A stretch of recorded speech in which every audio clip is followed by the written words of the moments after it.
Digga, Kevin ruft mich an. Was ist denn jetzt los?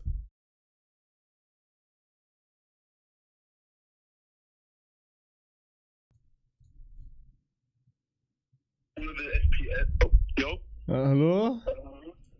was machst du gerade? Ich schaue mir gerade ein Video an. Okay, egal. Öffne Counter-Strike. Warum? Wir spielen jetzt zusammen. Ich habe ein gebrochenes Schlüsselbein. Und deswegen kannst du nicht zocken? Doch, aber ich bin scheiße.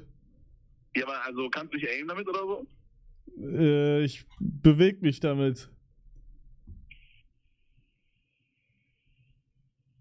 Wie?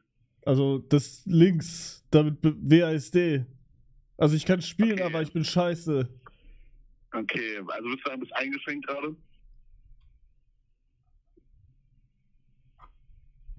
Hallo? Ich kann meine Tastatur bedienen.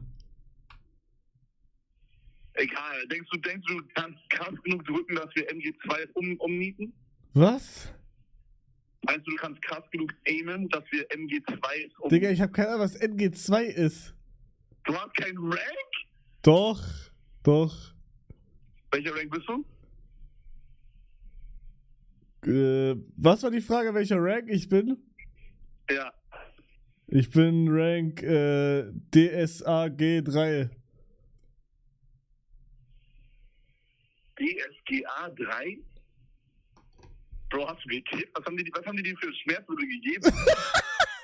Digga, WTF? Ich bin LGM. LGM, Bro, das gibt's Global Elite bin ich. Okay, Bro. Okay, was ist wirklich? Silber 3? Ich weiß es nicht, keine Ahnung. Gold? Okay, ja. Ja, wenn du Bock, also ich weiß nicht, Bockdistanz jetzt zu zocken oder eher nicht so? Ich kann es probieren.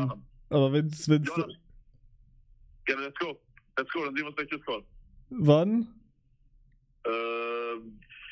5 Minuten. Okay. Alright, vielleicht. Tschüss.